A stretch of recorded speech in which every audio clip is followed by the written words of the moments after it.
नमस्कार, knocking-news.com में आपका स्वागत है। मैं हूं गिरिजेश वशिष्ठ। कर्नाटक में इस बार बड़ी रोचक स्थिति हो गई। देखिए, वैसे तो कर्नाटक के चुनाव को लेकर बहुत सारी डिटेल्स आ रही हैं। ये वादा किया जा रहा है, वो वादा किया जा रहा है, फलां किया जा रहा है, ढिमका किया जा रहा है, लेकिन सबसे ज़्यादा एक बड़ा मसला आ गया है और वो मसला है कि किस तरह से इस बार कर्नाटक में तय हो जाएगा कि मोदी फैक्टर भारत के चुनाव में मायने रखता है या नहीं रखता है।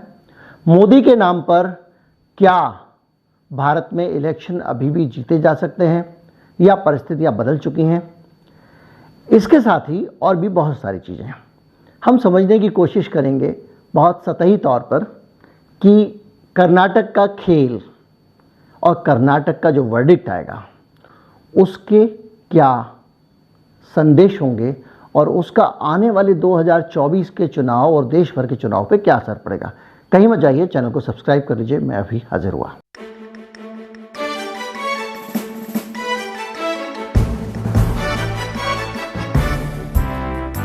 उत्तर प्रदेश के स्थानीय निकाय के चुनाव चल रहे हैं। उन चुनावों में तरह तरह की चीज़ें सामने आ रही हैं। योगी जी एक तरफ बहुत सारी योजनाओं का ऐलान कर रहे हैं, मीटिंग कर रहे हैं। दूसरी तरफ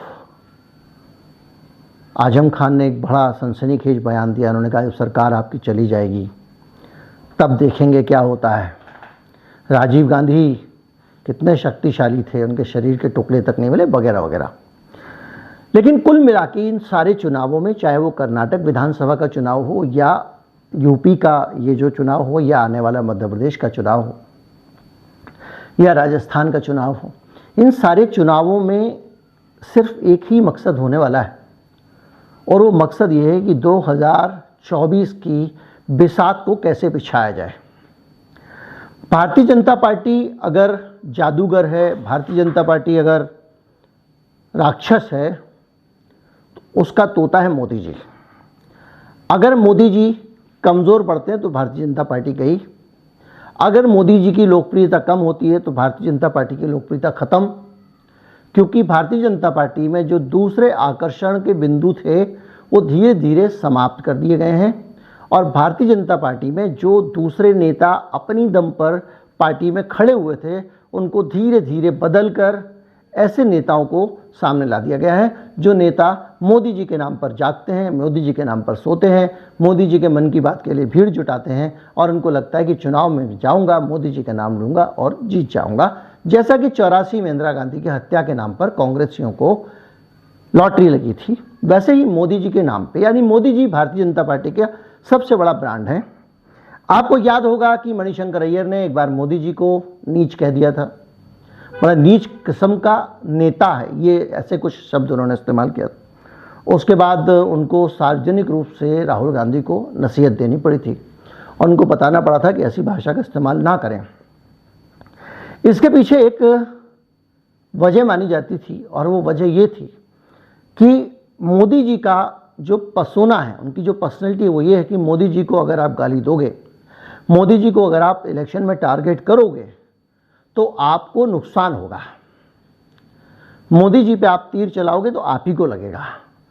मोदी जी को लेकर देश के लोग बहुत ज़्यादा उनसे प्यार करते हैं, उनके साथ जुड़े हुए हैं और जैसे ही आप मोदी जी पे अटैक करते हो लोग आपसे नाराज़ हो जाते हैं। ये परसेप्शन था और ये परसेप्शन लगातार चला आ रहा था अलग अलग चुनावों में और इसीलिए जो विपक्षी पार्टियां थी वो मोदी जी पे अटैक करने में डरती थी। लेकिन कर्नाटक में इसका उल्टा हुआ है। कर्नाटक में कांग्रेस पार्टी खुलकर अटैक कर रही है। मल्लिकार्जुन खड़गे ने अटैक किया। उनके बेटे ने कह दिया कि आप जो है कह रहे थे कि मैं तो बंजारों का बेटा हूँ, दिल्ली में बैठा हूँ, बोले आप तो नालायक बेटे निकले। और मोदी जी खुद भी उसको भुनाने की कोशिश कर रहे हैं और उन्होंने जैसे बयान दिया कि मुझे 91 गालियाँ दी गई हैं। गिनते रहते हैं क्या ये पे लोग हंस रहे हैं, बहरहाल, लेकिन 91 यानी 91 गालियाँ दी गई हैं। और मुझे कहीं ना कहीं लगता है वो एक संदेश देने की कोशिश कर रहे थे जिसको लोगों ने नहीं पकड़ा। कृष्ण और शिशुपाल का एक प्रसंग आता है महाभारत में। शिशुपाल ने भगवान कृष्ण को गालियां दी और वो देते चले जा रहे थे। 99 गालियां होने तक शिशुपाल ने बर्दाश्त किया और 100 गालियां होने पर उन्होंने चक्र से शिशुपाल का, माफ़ कीजिए, कृष्ण ने बर्दाश्त किया, और 100 गालियां पूरी होने पर उन्होंने शिशुपाल का सिर चक्र से काट दिया था।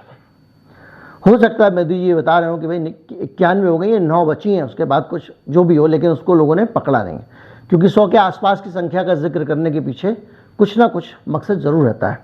लेकिन यहाँ पे हमको ये समझना पड़ेगा कि इस कर्नाटक राज्य में मोदी जी की इज्जत, मोदी जी की इमेज एक बड़ा मसला बन गई है। यानी मोदी जी जो हैं उनको आप बुरा भला कह रहे हो, मोदी जी को गाली दे रहे हो, इसलिए आपको वोट नहीं मिलना चाहिए। ये बात भारतीय जनता पार्टी के लोग भी बार बार कह रहे हैं, और वो अलग अलग जितने भी बयान आ रहे हैं पार्टी की तरफ से सोशल मीडिया पे, उन सबका फोकस इसी पे है कि देखो जी, यानी उन्होंने सीधे मोदी जी की अपनी इमेज को दांव पे लगा दिया, पहली चीज़। दूसरी तरफ ये भी है कि जो चुनाव लड़ा जा रहा है उसमें मोदी जी का चेहरा गायब है, ज़्यादा होर्डिंग्स पे मोदी जी नहीं है, मोदी जी की ज़्यादा सभाएं नहीं हैं, मोदी जी का नाम ज़्यादा नहीं है। इसलिए क्योंकि बहुत सारे सर्वे आ रहे हैं, वो बता रहे हैं कि भारतीय जनता पार्टी हारने वाली है, तो हारे तो नड्डा हारे। आपने न्यूज़ चैनल्स में, गोदी मीडिया में एक मज़ेदार चीज़ नहीं देखी होगी, जब कहीं कोई चुनाव हो रहा होता है, भारतीय जनता पार्टी जीत रही होती है, तो जो 3 चेहरे चलते हैं, राहुल गांधी का, मोदी जी का और तीसरा जो भी उस राज्य का हो, और जब भारतीय जनता पार्टी पिछड़ने लगती है तो झट से वही चैनल मोदी जी का चेहरा हटा के जेपी नड्डा का लगा देता है। यह आपने लगातार खूब चुनावों में नोटिस किया होगा, मैंने तो किया है। नोटिस क्या किया, मैंने तो न्यूज़ चैनल्स में काम भी किया है। तो उसमें जो है, यहाँ पे भी कर्नाटक में ये हो रहा है। लेकिन एक बात मान के चलिए, संदेश जो आने वाला है, अभी तक के हिसाब से जो भी नतीजे हैं, रुझान, उनके हिसाब से तो भारतीय जनता पार्टी कर्नाटक में हार रही है। वो सांप्रदायिक एजेंडा कर रही है, सब कर रही है, उसके बावजूद। और ये जो मोदी जी का अपमान वगैरह वाला कार्ड अगर आप खेलते हैं, उसके बाद भी हार जाते हैं, तो इसका संदेश बहुत लंबा और बहुत तगड़ा है और बहुत दूर तक जाने वाला है। विपक्ष को ये विश्वास हो जाएगा कि मोदी जी को अगर आप बुरा भला कहो, 91 गाली दो, तो पब्लिक कहती है इनको और दो 9। अगर मोदी जी के बारे में कोई अगर हल्की टिप्पणी करो तो लोग कहेंगे अच्छा किया, खुश हो जाएंगे लोग। अगर ये एक संदेश जाता है कि इस देश में लोग मोदी जी को पसंद नहीं कर रहे हैं और अब आप मोदी जी को बुरा भला कहोगे तो लोग खुश होते हैं, जो पहले नाराज हो जाते थे। क्योंकि जो कर्नाटक के नतीजे आने वाले हैं, उनका संदेश यही जाने वाला है कि अगर मोदी जी ने पूरी प्रतिष्ठा को अपनी उसके साथ जोड़ दिया है, बार बार मुझे गाली देते हैं। पहले भी पिछले चुनाव में उनका एक बयान याद आया, अगर आपको आ रहा हो, वो कहते हैं कि मैं थकता क्यों नहीं हूँ। एक किसी एंकर ने उनसे पूछ लिया था, मोदी जी आप थकते नहीं हैं? वो मोदी जी ये बार बार कहते रहना चाहते हैं कि मैं थकता नहीं हूँ, देखिए इतना घंटे मैंने यहाँ काम किया, वहाँ काम किया। तो एंकर से भी पूछवा लिया, वो उसका दूसरा मतलब निकाल के लोग हंसने लग गए। तो मोदी जी कहते हैं कि मैं थकता क्यों नहीं, लोग मुझसे पूछते हैं, तो मैं आपको बता दूं, मैं थकता इसलिए नहीं हूं कि मैं एक दिन में 200-200 किलो, 100-100 किलो, 500-500 किलो गालियां खाता हूं, और मेरे शरीर के अंदर ऐसा मेटाबॉलिज्म बना हुआ है, वो पूरा हाथ हिला के ऐसे ऐसे करके, ऐसा मेटाबॉलिज्म बना हुआ है मेरे शरीर के अंदर कि जैसे ही मैं गाली खाता हूँ न्यूट्रिशन बन जाती हैं, वो मुझे एनर्जी देती हैं, और इसलिए मैं नहीं थकता हूँ। ये मोदी जी का भाषण था।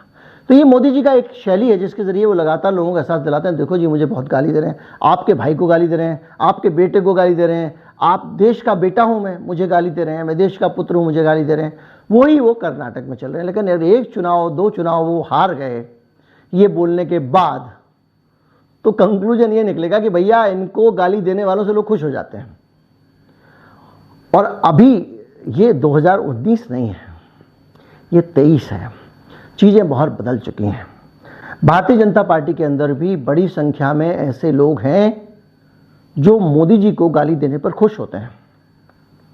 मोदी जी ने जिस तरह की खिचड़ी बिखेरी है भारतीय जनता पार्टी में, सब जगह खिचड़ी बिखेरी, मतलब जो 20 साल से 30 साल से पुराने कार्यकर्ता थे, उनको ढक्कन करके, साइड करके, एक तरफ डाल के जो आयातित नेताओं को उनके सिर पर बिठाया, उसका नतीजा है कि छत्तीसगढ़ के बहुत important leader Nand Kumar Sai Congress party में चले गए, बीजेपी के, जिनका पूरा जीवन आरएसएस बीजेपी को समर्पित था। मध्य प्रदेश में बड़े स्तर पे अकुलाहट है भारतीय जनता पार्टी के कार्यकर्ताओं और नेताओं में। अगर उनको ज़रा भी लगा कि कांग्रेस पार्टी स्ट्रांग हो गई है, उधर भाग जाएंगे, क्योंकि कांग्रेस पार्टी से ज्योतिरादित्य सिंधिया और उनके चेलों को लाकर बिठा दिया गया है। भारतीय जनता पार्टी की उन कार्यकर्ताओं के खोपड़ी पे कांग्रेस पार्टी से आए हुए लोग बैठे हुए हैं।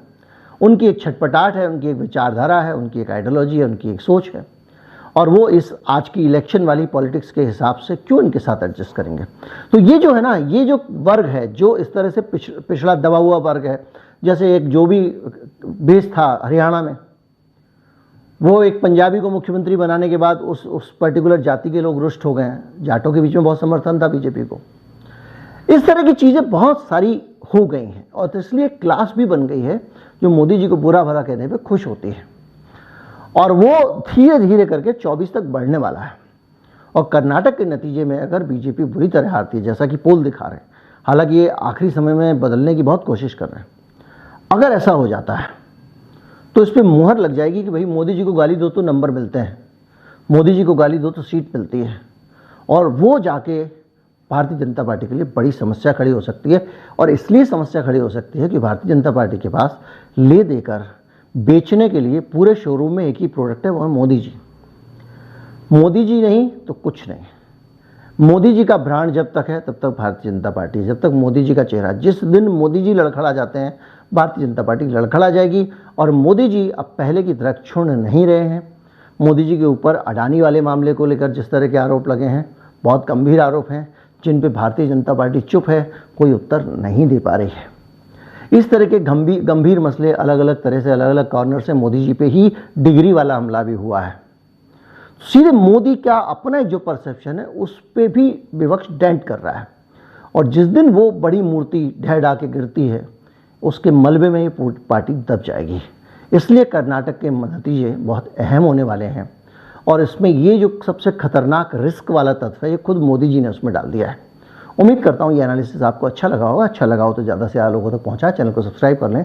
नमस्कार, जय हिंद।